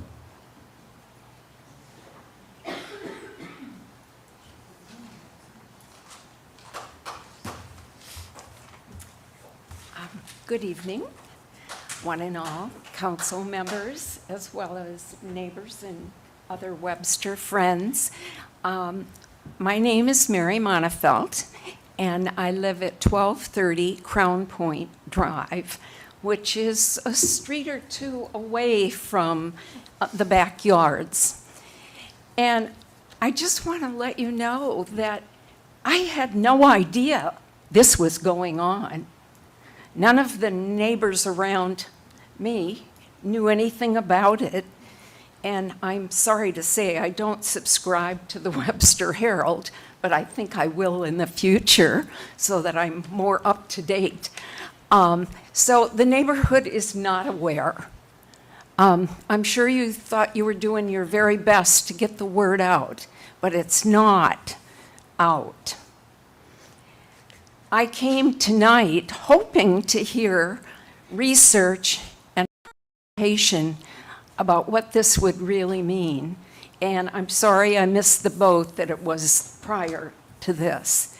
But it appears to me that you probably should consider contacting the broader neighborhood and having another presentation before you do this. I'm also a retired nurse who worked in the field of research. And my burning question is, what are the studies? What do we know about this? And how will it affect our health? And we know it's going to affect wealth. And we don't know.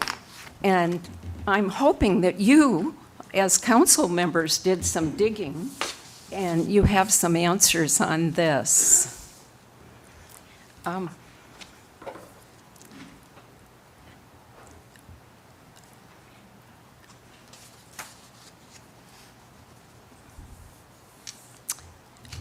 I commend all of you for your work.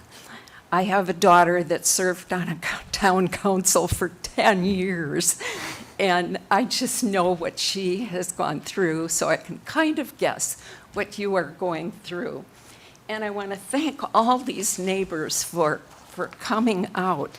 And I think right now, with the country in such turmoil, we need to start at the grassroots and be good and kind and as intelligent as we can in working with one another.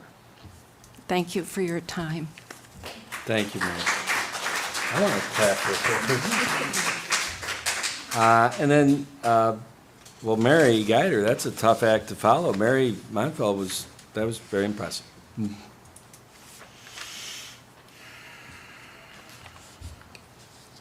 I wasn't planning to speak tonight, but my name is Mary Guider. I'm at 1218 Creekside Trail, and I think the lack of transparency is big. I agree with everything everyone has said in terms of the safety and all that. I don't know enough about it. I wasn't at the last meeting. But I do know that I live right next to Dave and Christie, and I saw no sign, because it's a cul-de-sac, it's a dead end. And unless you have a reason to go down there, I'm not gonna ever see a sign. There was nothing in my mailbox. I would say about a week ago, a friend said, I sent you something on Facebook Messenger. So if you don't have social media, you might have never found out about it. The other thing is, so nothing was ever put in my mailbox, but when my neighbor across the street put an addition on his house, he had to ask all of us neighbors and get approval from us, because we would see it from their house. I got nothing. And the first thing, my son came over to swim at our house the other day. He lives off of Holt. He'll probably be able to see it too, honestly, if it's 100 feet tall.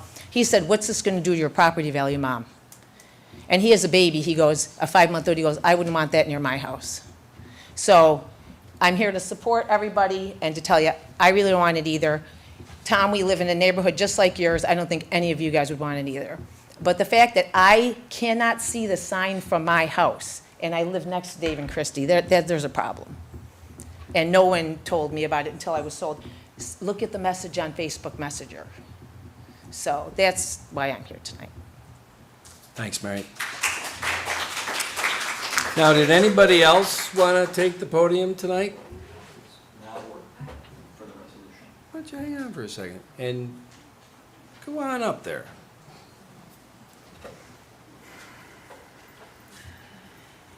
And we are going to need name and address. Absolutely. My name is Stacy Schoen. I live at 1257 Wildflower. So I am actually the first house as you come into our neighborhood off of 250. So I had absolutely no idea that this was happening just down the street from us. I didn't, scroll through the website, searching and digging to try and find something. I had no reason to know to go and look. So the sign is nothing I would pass by, and I live in the neighborhood. It's way back in the neighborhood.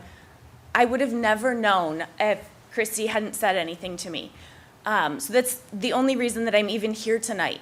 I didn't know that there was a meeting 2 weeks ago to learn about all of this project. I had no idea. I don't know if most of the people in our neighborhood know. We have a really split age group. We have some elderly people who may not be on social media. They may not be scrolling on websites. I'm pretty into social media and can, figure this all out, and I didn't know. So to think that everyone in the neighborhood knows, it's the wrong assumption. And I would hate for people to be caught off guard when all of a sudden this is happening. And to go off of what other people have said, you wouldn't want this in your neighborhood. You wouldn't want to look across the street and see this. We've worked really hard to own these homes and to put so much time and pride in our neighborhood and in our homes, and to know that this is going into our neighborhood, or I guess it sounds like it's a done deal, that this is going into our neighborhood and it's going to directly impact the property values. You're sacrificing a neighborhood that, we are a tight-knit community and a tight-knit neighborhood that values get-togethers and all of the family fun, and you're sacrificing all of our property values I get for other people, and it's not okay. And, like I said, we had no idea. We live in this neighborhood. We are the very first house, and I had absolutely no idea. I didn't even get one of those blue flyers. So I had no idea that this is happening, and we're pretty active in our neighborhood, and we still didn't know.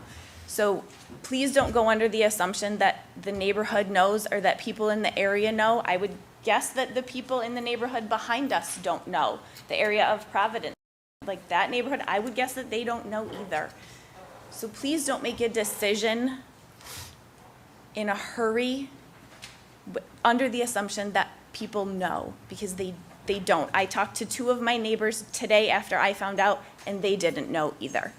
So please just take a moment and just make a decision that supports everyone here to the best of your ability, and please don't rush into something. Sorry, that was all over. Thanks, Daisy. No, not at all.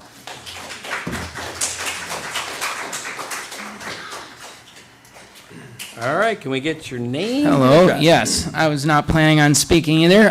My name is Tom. I also live at 1217 Wildflower. My beautiful wife spoke a few minutes ago. You know, in terms of Verizon and whether or not they debunk things, Volkswagen defended their diesel cars as low emissions. We all know how that turned out. Nestle defended their baby formula that led to malnutrition and death.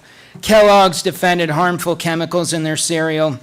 So with Verizon, whatever their argument is, until we see some data and some verifiable evidence that there is no harm from this, we should not move forward.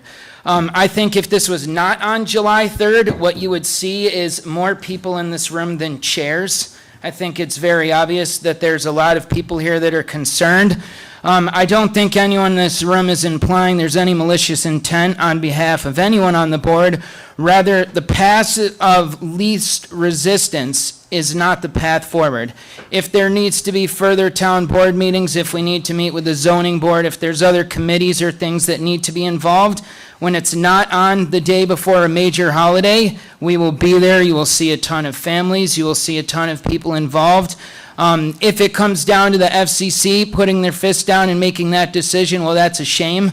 But until then, I think everyone here can agree it's worth the time, it's worth the effort, and it's worth the investment to have this argument and move that tower.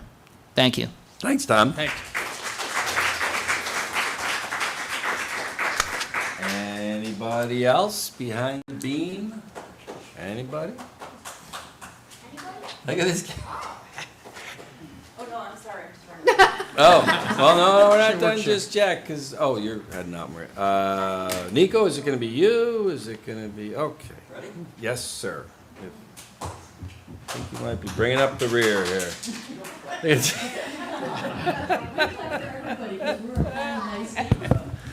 Good evening. Robert Bergdorf, law firm of Nixon Peabody, here tonight on behalf of Verizon Wireless. Also, for the record, I have Kathy Pomponio, project manager, and Nico Facey, who's the site acquisition consultant, to the extent their testimony might be helpful or desirable by the board. At the last meeting, we explained the need for the facility in order to cover what we call the Webster North Cell. And there was extensive proof submitted, both in terms of testimony and extensive proof that has been submitted in writing for the need for the facility. I don't think there's any dispute as to that. We explained also the extreme limited flexibility as to where you can place a cell tower and have it work within the network. It's called cellular because it's a honeycomb grid, and there has to be a tower essentially in the center. And think of it like a flashlight you turn upside down. You lift that flashlight up, that beam gets bigger, you bring it down, that beam comes in, you move it around, that whole footprint moves. And the idea is it's got to be in a spot so that it reaches the edges of the cell, connects to the neighboring cell coverage without unduly overlapping or interfering. So the point of all that is extremely limited flexibility, and that will come into play in a minute when I talk about alternative locations. Federal and state law do allow the telephone company as a public utility to have a facility in a spot that works, and there are special protections for that. And the reason for that is because this is a service, it's considered an essential service, like water, like gas, like electric.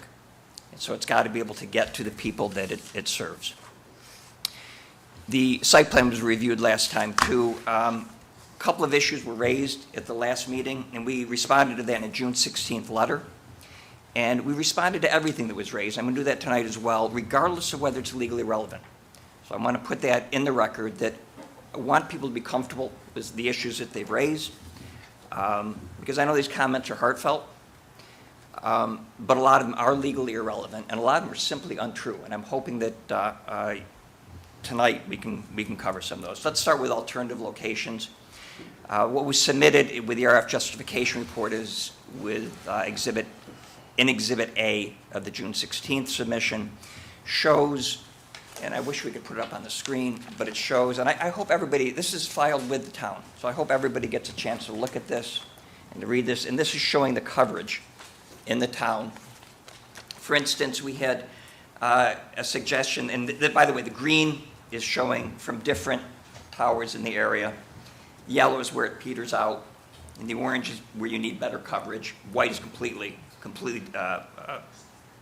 poor coverage. Webster North is right, you can see, right here in this area, where we've got the gaps, and we've got the problems with the coverage. There's a suggestion to go to Xerox Park. This is Xerox Park. We have a tower there, already covered. It's not even in this cell, let alone in the search area. There's a suggestion of Webster Park. We have a tower in that area, right in Webster Park, covering this. So moving there does nothing to cover this objective, this problem. Neither did, there was another one that was raised, I just looked at it with Nico, also outside the search area and outside the coverage area where it would provide appropriate service. Because in terms of alternate sites, we don't care where we are. We could care less, as long as it provides, as long. Okay, excuse me. You can only speak when you're at the podium, okay? And should have made that clear in the rules also. Keep going. We don't care where we are, as long as it provides effective coverage from a technical standpoint without unreasonable cost, without unreasonable delay. We have been to towns where another site has come up, we move. We don't care if there's another alternative that works, but it has to work. And what we can't do is we can't go away and will not go away. We have to provide coverage, adequate coverage under our FCC license. So for alternative locations, I encourage people to read what was Exhibit A of the June 16th submission. I think that'll explain a lot about cellular coverage, about the technical aspects of it, about the limited flexibility, and why we ended up here. But we cannot we cannot leave this unserved. It will be corrected. And I want to talk about health effects because, and my first cell tower was 1988. So I've been doing these for 37 years, almost nothing but cell towers, more than I can count. And health effects have come up. Somebody said there's no data. This is all new. 37 years. We submitted. Well, before I get into the submission, let me mention that health effects are specifically prohibited from being reviewed by a municipality in this situation. And Robert, it I'm equal opportunity, you're at 4:45. Well, it depends on whether you want all these answered or not, because there are some important things to do, and, we could have other folks, I could take their time. But the important thing here is to get some of this out, because I think people have asked, are there studies? We've submitted those. We submitted those, a recent one to the University of Pittsburgh, and it cites studies from the Federal Communications Commission, the Food and Drug Administration, the National Cancer Institute, the American Cancer Society, the European Commission, the World Health Organization, Health Canada, United Kingdom Health Protection Agency, the Swedish Council for Working Life, the Norwegian Institute for Public Health, and one of the biggest ones, the Institute of Electrical and Electronic Engineers on Electromagnetic Safety. To say that there are no studies is just not true. Moreover, it is preempted. It is prohibited from even being discussed or reviewed by a municipality. Property values. Somebody said there's no data on property values. There's plenty of data on property values, and we submitted it as part of that's Exhibit C to the June 16th. There are plenty of data to show that, indeed, instead of having a negative impact, the data shows that having reliable wireless coverage actually increases property values. People have said, I can't believe you're putting this in a neighborhood. I put thousands and thousands of cell towers, not always in neighborhoods, but they are routinely in neighborhoods, just like gas lines, just like telephone lines, just like electric lines. They're a public utility. They have to be where they need to be in order to serve people. We heard the issue of noise being raised. There is no noise. There is a generator.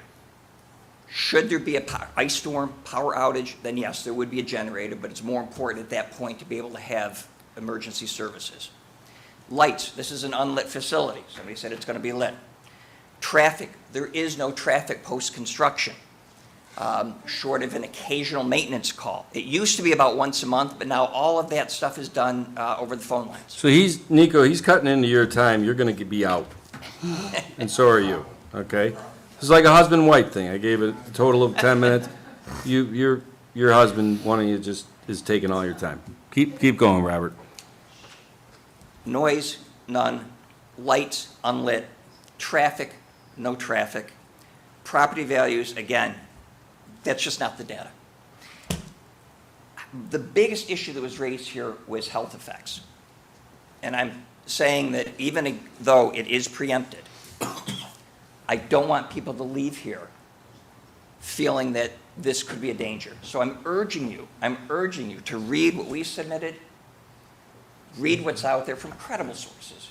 You can always find some nutty sources, but from credible sources. The other thing that was explained to me decades ago that made the most sense from a health standpoint was what's being transmitted from these towers is a radio signal, no different than what you get from a television station or radio station. It's no different, except it's extremely, extremely weak. When you have a radio station or a television station, they can operate in the megawatts, millions of watts, because it's receive only. They're just broadcasting out. All you have to do is receive it. These towers have, it's two-way transmission. They have to hear back from the phone. Because of that, it's extremely small. The footprint's small. It doesn't broadcast far. You cannot broadcast beyond, we can't even get over to Xerox Park. This one doesn't broadcast to Xerox Park or Webster Park. The extremely limited transmission band, because you have to have a two-way transmission, means it's an incredibly weak signal. So if you're truly concerned about this, you would be far more concerned about every television, radio station. You should be taking those down first. This has been around since the beginning of the 20th century, radio signals. This is no different, only cellular is an extremely, extremely weak radio signal. So I urge you to read that. I urge you to read the studies that we submitted. Can I ask you a quick question? So when you showed the first example of the map and the coverage area and the different colors, and therefore it kind of narrows down the area in order for, I don't think you developed it fully, but it sounded like in order for Verizon to keep its license under the FCC, it has to kind of push forward in this regard and make sure there is coverage. If you took that area, and let's assume for a moment that there was no public land, it was all privately owned. How big is the diameter, the circumference of the options that you would have? Yeah, this is shown on page 4. Again, so much of what raised tonight has been submitted. So I just urge you to read it and then come with your questions. But that's on page 4, and it shows the search area. So to your point, when there is a service area, a new cell, in this case the Webster North cell that needs to be covered, the engineers review it, they analyze it, they build digitally on the computer, they build towers at different places, different heights, and they figure out what works. Right, so the radius here is how large? Approximately. Talking miles? Approach, let me show you, because you'll be more familiar. Well, don't bet on it, but approximately. Objection. No, none of this. No form. You have to have public business. It's an open meeting. Unless there's a scale on this. Nico, do you have a scale to show search area? I believe it's 1,000 feet. Diameter or radius? radius. Okay, so it's 1,000-foot radius of. 2,000. I'd like to have it measured, about 2,000. Okay, And let's just. what page is that That's in the page report? 4 of Exhibit A. Page 4 of, and this is on the town website, because Is this the document that was passed out at the June 5th meeting? Is that what you're referring to? Okay, let's everybody stop for a minute, okay? I just, this is more of a quasi-hypothetical, so just hold on a minute, okay? All right. So let's assume it was 2,000 feet, all right? That's the radius that this tower has to go in to serve the underserved areas, okay? Now, if in that 2,000 foot radius, there was no public land, okay? What does Verizon do at that point? Oh, we search for, what we try to do is first, there's a hierarchy. So first we look for any existing structures, be it other towers, be it steeples, be it buildings.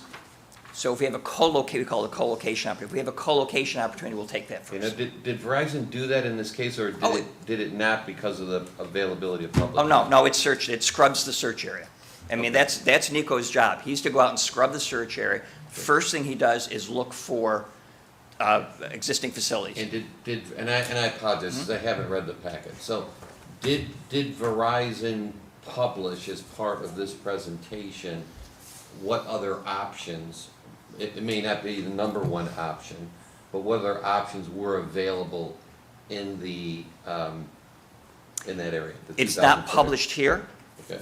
but we would have, I mean, we would have it in notes. We would see what's been, Okay. but And I'm not holding you to this exact number, but is it fair to say that there were options, although maybe not prioritized as the number one option, but were there other options? no. And for this, in this sense, any other option was closer to homes, or they're in residential neighborhoods, where there was already Only the built out speaker, areas. only the speaker from the podium. And I'm sorry, I just want to make sure I'm clear on this. The other options that were in are hypothetical, if you were, the 2,000-foot radius. Did you say that those were published as part of your filings or not? No, they're not published. We had, those notes would be internal. If the town were to ask you for that publication, would you provide it? Yeah, absolutely. We would show, but the other thing, it's, if I could just go through that hierarchy. So we Sure. start to look for a co-location. Then we start to look for industrial or manufacturing areas. Then we start to look for municipal land, because typically municipalities. So least obtrusive to most Exactly. obtrusive. That's exactly right. Okay. And here we stopped at municipal. The other thing we have to look at is sometimes we find it's not just that. We also have to look at, are there wetlands? Because we can't go in wetlands. Are there, and I don't think we had this issue here, but are there steep slopes that we can't put them on? Are there constructability issues? Not again so much here, but we've been in rural areas where you're going up the side of a mountain. So all those things come together to come up with opportunities within that search area. And in this case, this was the one that was the least obtrusive that was available.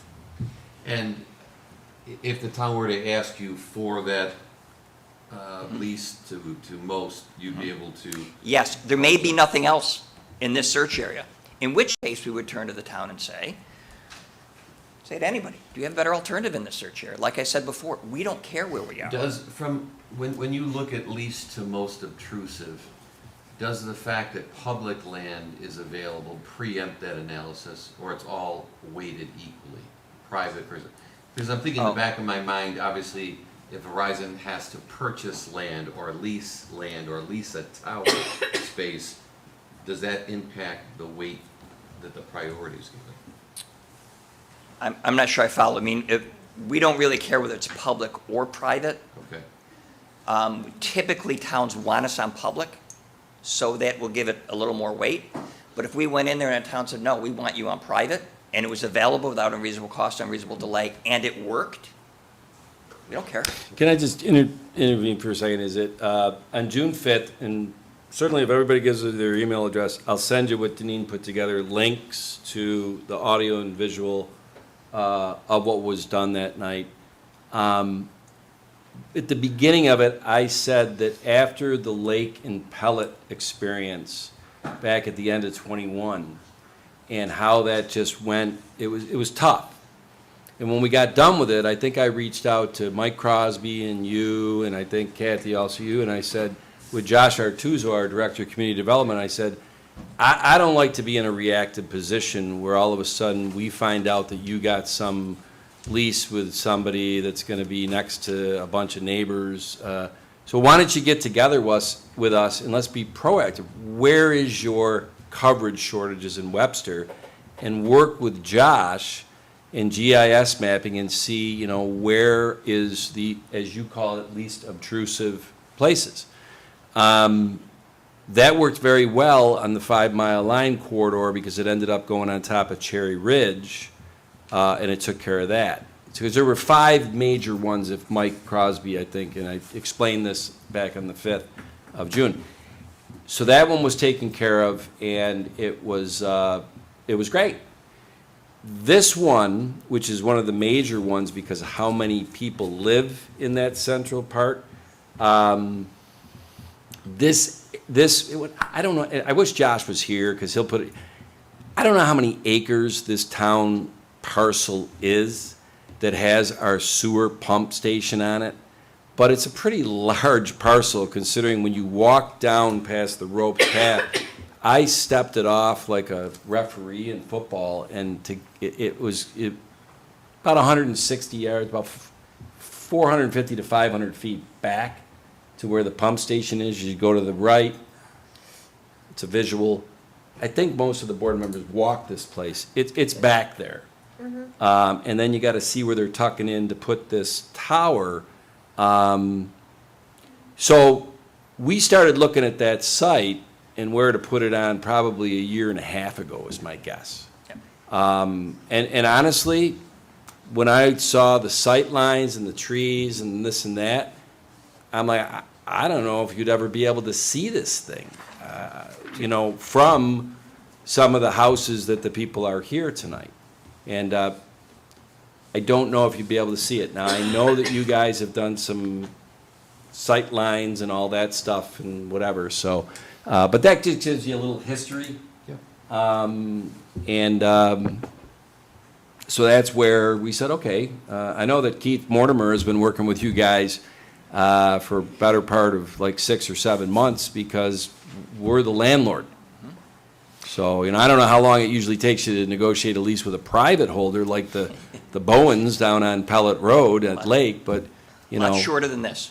Well, and there were some complexities to it. And to your point- Because our sewer guy said, look, you can't put it there because my truck, and I got a pump station there and all that stuff.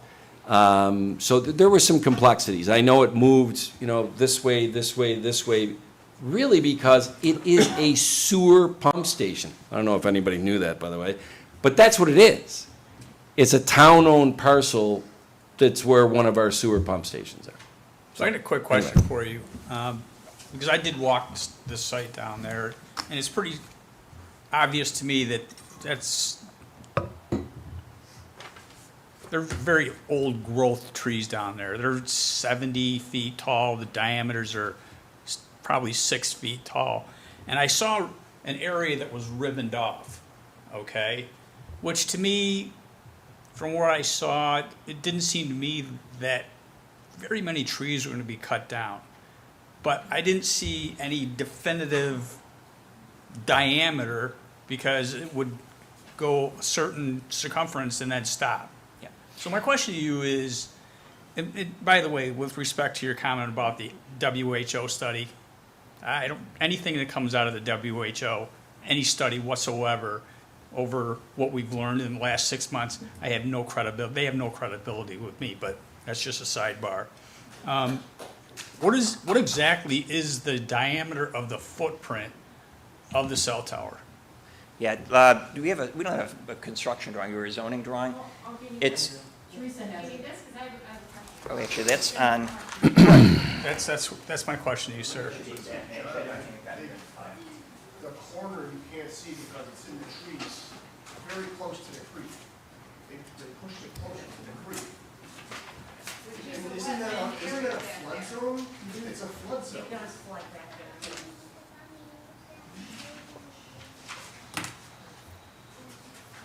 Which we were under the impression is this protected area as well. here's the,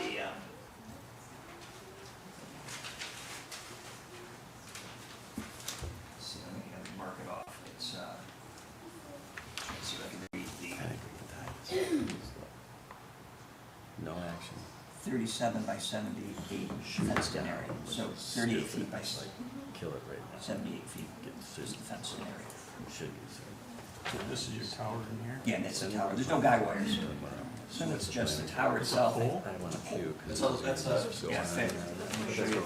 Yeah, this is not, So, and I hope people understand it, but it's not. yeah, so, can I, yep. Yeah, hey, Robert, thank you very much. I'll tell you what. I want to finish up if I could, just with. Well, you know one what, thing. Robert, can I tell you something? Now you've taken your two spouses' time, but I also appreciate the attorney had a question for the attorney. If I let that go on all night, we'll be here until the 9th of July. Sorry. Okay, so here's the thing. This is very simple, so we can get home. We got young kids, this and that. I think, here it is. The town board tonight either says, hey, let's do a resolution, let's kill this cell tower. That, I think, is a very bad move for all the things that would spawn off of that. The second action we could do is we could basically table this stuff and then kick it to the 17th. So y'all can come back on the 17th and we'll probably have the same conversation, but the board's gonna have to decide that, at that point, the Monroe test or sending it to planning board. The third option is we do the Monroe test tonight, and do the 3 resolutions, and this is done, and that tower is going up. And the fourth option is that we kick it to the planning board so it can go through the planning board. So, unless anybody, well, I'm gonna make the motion. I make a motion that I make a motion that we refer this proposed Creekside cell tower to the planning board for their review. Second. Supervisor Flaherty? Aye. Councilman Cahill? Aye. Councilwoman Cataldi? Aye. Councilwoman Nguyen?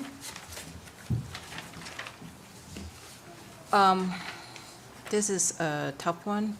Just also for the record, I have walked and viewed the area as well. And I do have, grandkids, and I know that there's a lot of study, but they have still not, effective yet, and especially, come to health.